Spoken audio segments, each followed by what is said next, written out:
Welcome back to the Word on Fire show. I'm Matthew Petrusik, Senior Director of the Word on Fire Institute and the new host of the Word on Fire show. Thank you for joining us. Higher education in crisis. According to Fortune magazine, overall undergraduate enrollment has dropped over 8% from 2019 to 2022, which is the steepest rate in decline on record. And the picture has only worsened since then. There are several explanations for these plummeting numbers, including the residual effects of the pandemic, ballooning costs, student debt, and the demographic decline. Fewer children being born eventually means fewer college students. However, another cause is entirely self-imposed. Most universities and colleges have now replaced education with ideology, subverting the search for truth with political indoctrination. Today, to discuss this ideological takeover of higher education and how the Catholic conception of the university can help provide an antidote is Bishop Robert Barron.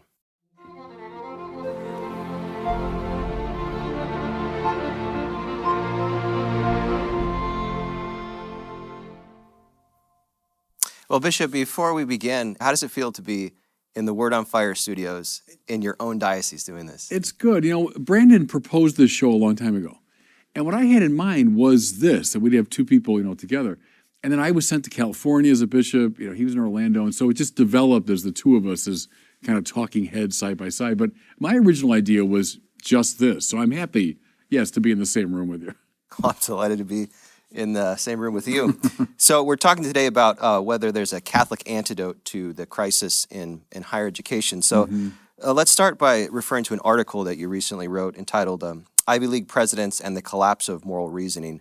The article was prompted by the shocking refusal of the presidents of Harvard, MIT, and UPenn to condemn anti-Semitism on their campuses. But you brought out some really important underlying themes as well, including the embrace of moral relativism, the dismissal of the existence of intrinsically evil acts, and this simplistic dividing of the world into oppressor versus oppressed. And you end the article by giving some brief arguments on how the Catholic social thought tradition can be an antidote to that. So can you expand on that a little bit before we get into some more particular questions? Well, I'll say something about the intrinsically evil category, because I think it's exceptionally important.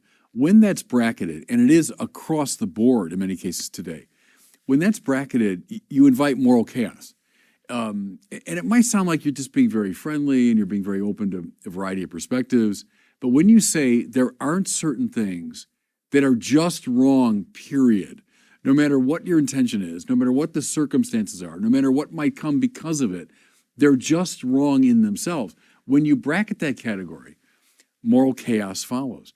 And the very fact, what I noticed was those three presidents unable to say, calling for the genocide of Jews, well, it depends on the context. Well, that's a classically sort of relativistic way to get at the problem.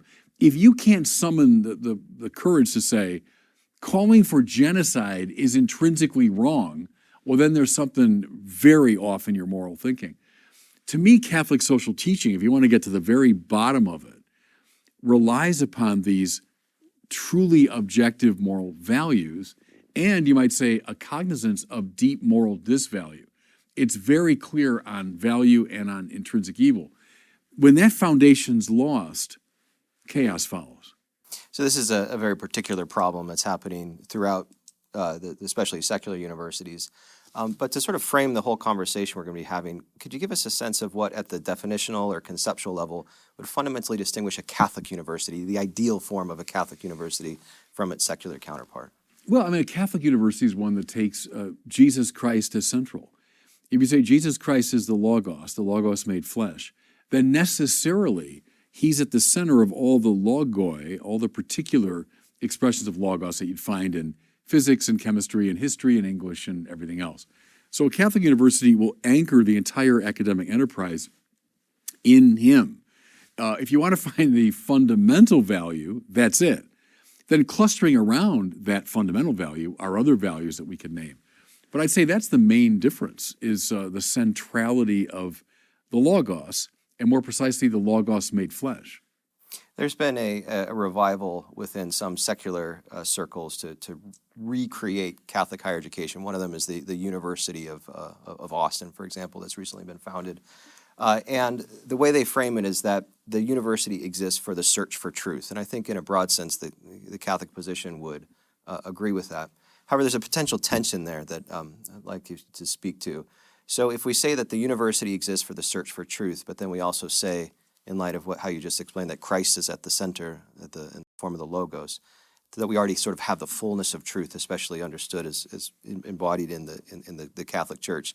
How do we hold those two tensions together? Well, my first challenge would be to anyone who would contest that claim. Find the truth that you're assuming as you begin your academic enterprise. There's no such thing as a purely neutral epistemological space. You can't search for the truth unless you're, in some sense, standing on some truth that you assume. Now, that's the case in the sciences. That's the case in psychology. The case in literature.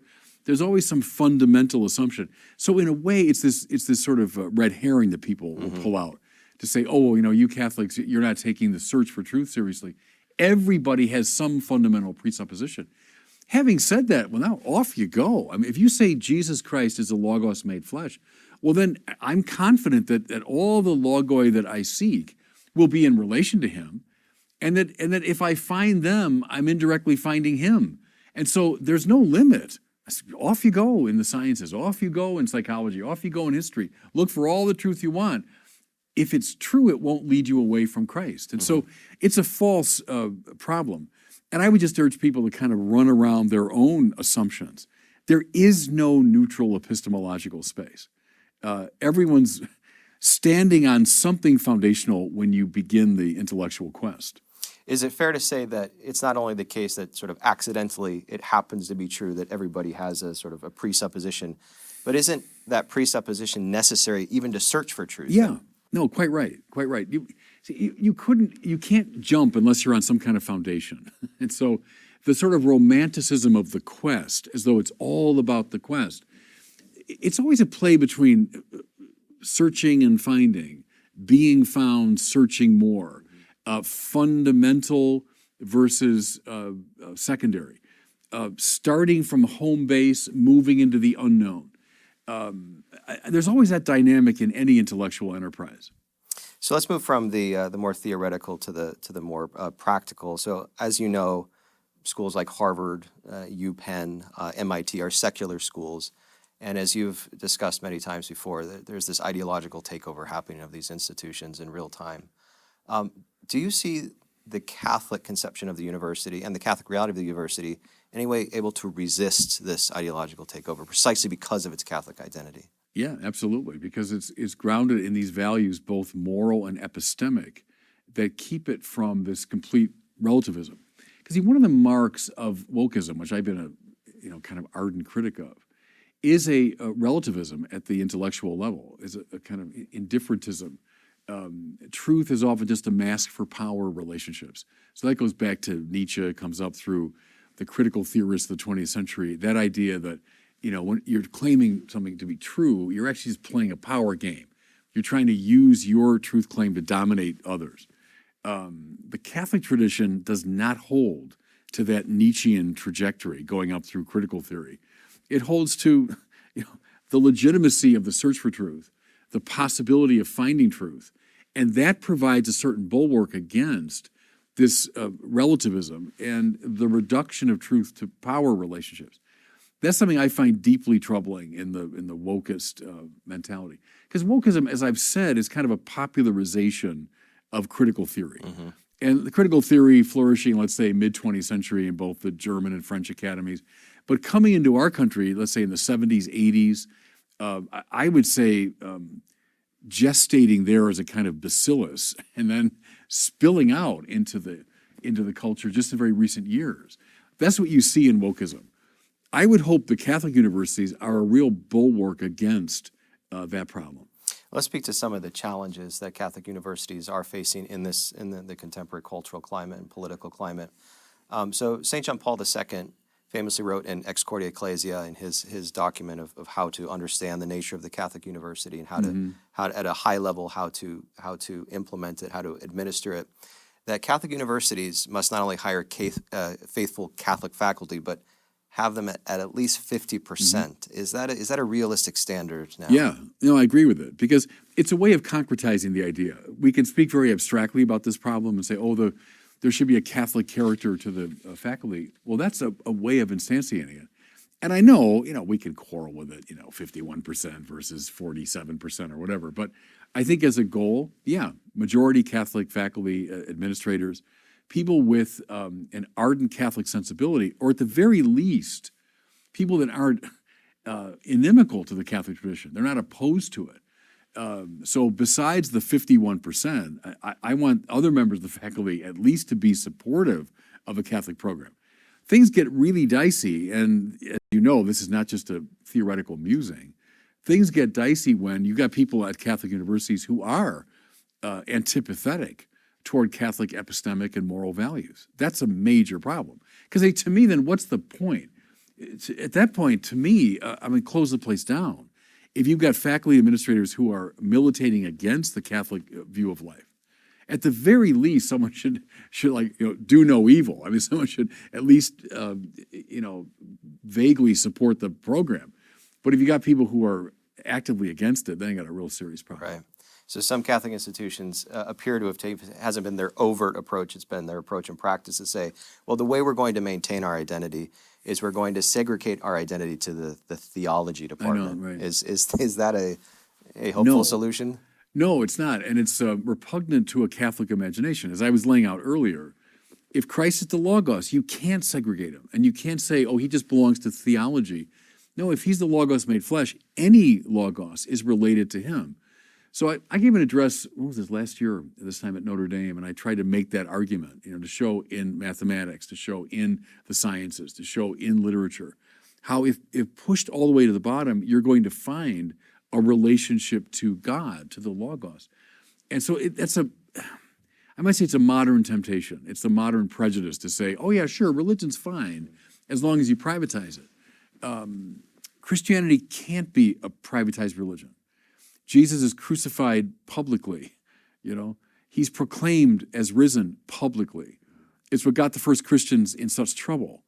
If we privatize the faith, then we undermine the evangelical project. A Catholic university, like any Catholic institution, has as its primary purpose evangelization. If it doesn't, it should close. So the privatization or segregation of Christ simply to the theology faculty is repugnant to a Catholic sensibility. What role do you see the theology faculty or the Department of Theology playing in a Catholic university in its ideal form?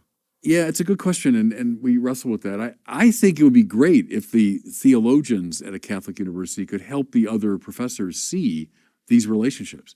If you put it up as a kind of rose window with theology in the center and then connected by spokes to all the other elements, good. Could the theologians help the mathematicians to see their relationship to Christ, the physicists to see it, the literature specialists, and therefore to see what connects them to each other, right? Because the elements of the rose window are connected to the center, and by that very fact, to each other. I wonder, even at Catholic universities, how often that conversation is even had. Do the mathematicians and physicists and literature specialists and historians talk to each other about what links their disciplines together? I think that might be a great role for the theologians, or maybe the Catholic philosophers on a faculty. Another challenge that applies to all universities, but especially Catholic universities in the context of our conversation, is the question of academic freedom. Yeah. So I think a justifiable critique of this ideological takeover of all universities has been that it's squashing academic freedom and replacing it with political indoctrination. But the same critics making that point could say, well, look, Catholic universities can't really have academic freedom, can they? Because they're committed to this vision of reality and ultimately to the authority of the church. So how do we balance academic freedom in a Catholic university? We have to go right back to what we were saying a few minutes earlier. There's no such thing as a pure, absolute academic freedom. That's a fantasy. Because everyone, as we said, has undergirding assumptions. Everyone has some at least implicit sense of where the intellectual enterprise is supposed to go.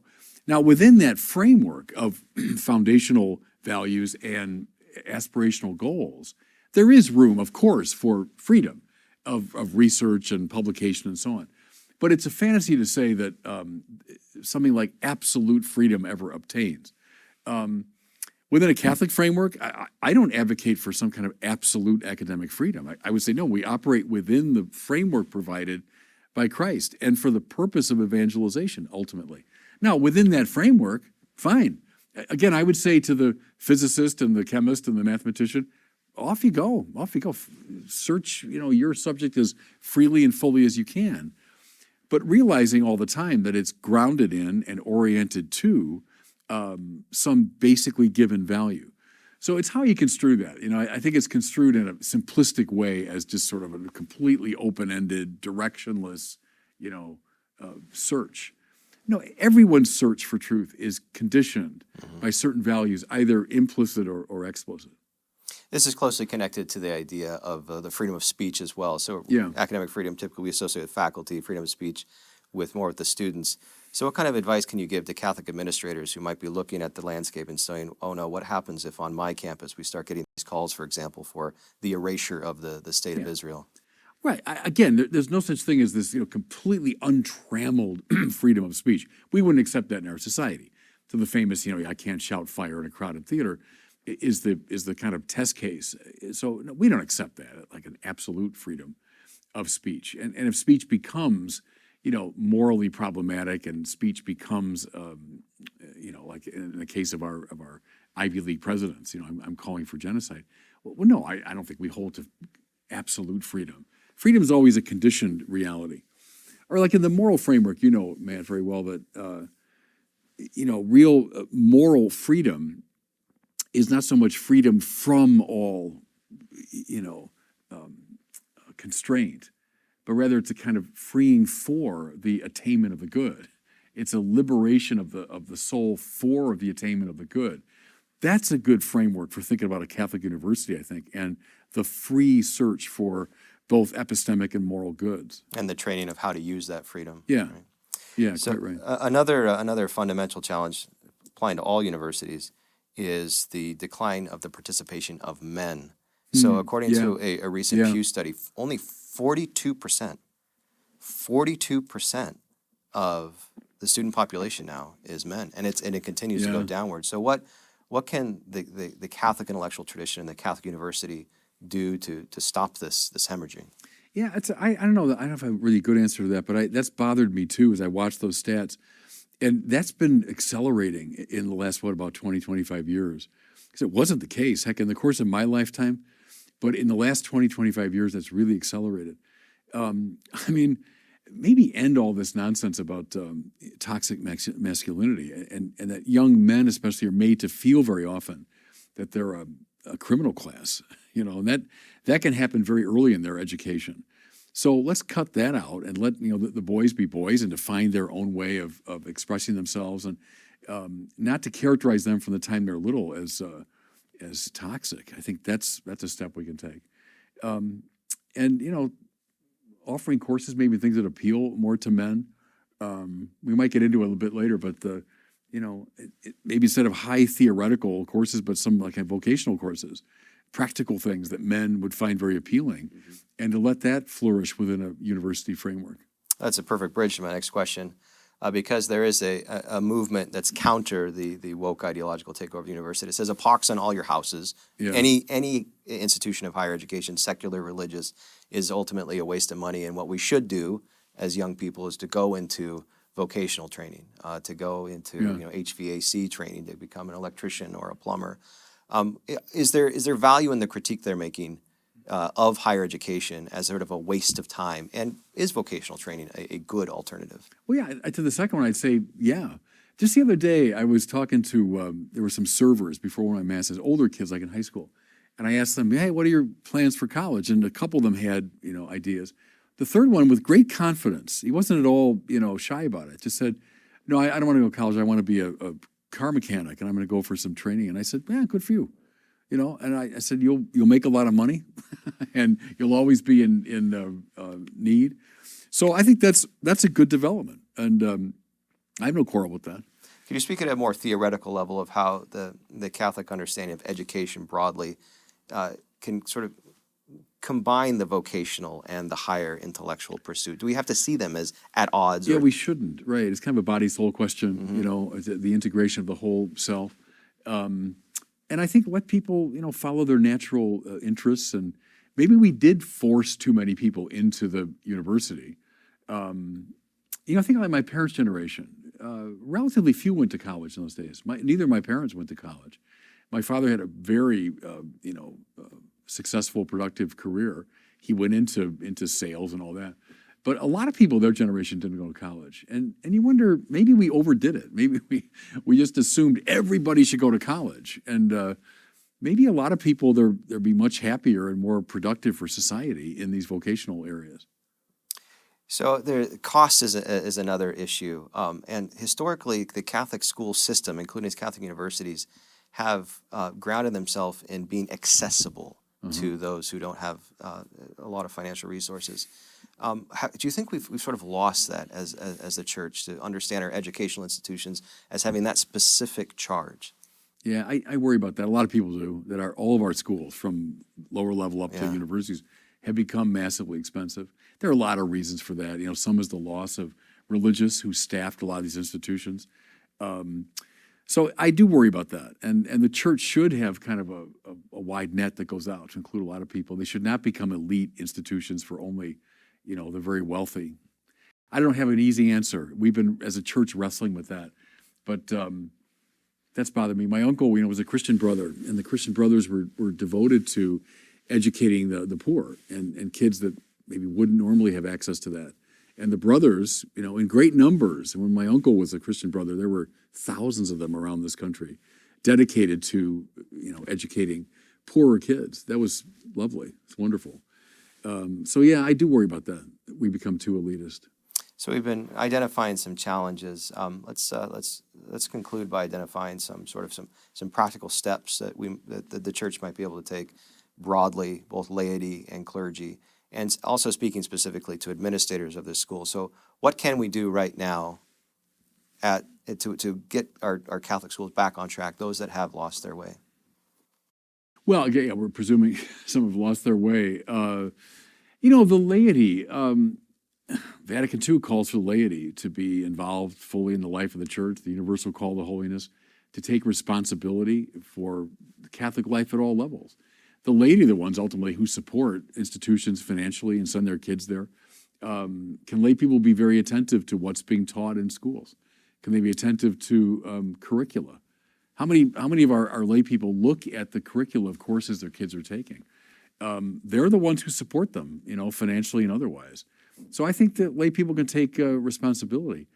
For the clergy, we shouldn't be on the sidelines. I mean, clergy should be front and center when it comes to Catholic identity, the Catholic purpose of these places. So I think don't just look at it from the outside as a problem that someone else can solve, but that we've all got a stake in it. Given your sense of where things stand in the culture broadly, is this a time for the creation perhaps of new Catholic institutions, or should we redouble our efforts to strengthen the institutions that are already in place? Well, there's room for both, I think. And there are some new Catholic institutions that have emerged, and I think, great, It's sort of the Gamaliel principle is, well, let's see what happens. If the Lord is behind them, they'll flourish. If not, they won't. At the same time, to strengthen the institutions that we have and not give up on them. So I think there's room for both, and for creative, entrepreneurial people to think this thing through. Think of the classical schools model, that's taken off in many ways around our country. A lot of devoted Catholic parents who said, I'm unhappy with the way my kids are being formed, both intellectually and morally, in the school systems. So let's try something new. Fine. And then also, but take the existing institutions and do what we can to make them better. And speaking specifically as the bishop of a diocese, do you have any advice for your brother bishops on their relationship with their own Catholic universities in their diocese? Stay connected. One thing I did when I arrived here in Winona, Rochester, is I asked to be placed on the board of St. Mary's University. So the bishop had been on the board there. And then I don't know what happened. For a long time, the bishop wasn't a member of the board. And I asked, and they were very gracious and invited me to join the board. So that's one way a bishop can be very involved in the Catholic university. Look, that's our responsibility. I mean, Catholic identity and purpose of these institutions, that's the bishop's responsibility ultimately. So I say to my brothers, take it seriously. Well, thank you, Bishop. It's now time for our questionnaire from a listener. Okay. We have one from a child, Lucy from Maryland, who has a question for us. Hi, Bishop Barron. My name is Lucy. I'm 8 years old. I live in Maryland. My question is, if priests are supposed to represent Jesus, then do nuns represent Mary? That's a good question. I would say yes. That's an old tradition that a nun would, in many ways, imitate Mary and walk in the path of Mary. A nun too does represent Jesus the way every Christian's supposed to. So every baptized person is an image of Christ, we would say. So in that way, the priest would do it in a very particular way because he does it within a liturgical, sacramental context. But I'd say to your direct question, yeah, I think religious sisters do take Mary very much as their model. Well, that's all the time that we have, Bishop. I want to thank you for this inaugural conversation in the Word on Fire studio, and looking forward to seeing you again soon. Thanks, Matt. God bless you. Thank you. That does it for us today. Thanks for joining us on the Word on Fire show. If you're interested in learning more about how Word on Fire can help you grow closer to Christ and become a better evangelist with and for others, consider joining the Word on Fire Institute. Check us out at institute.wordonfire.org. That's institute.wordonfire.org. See you next time.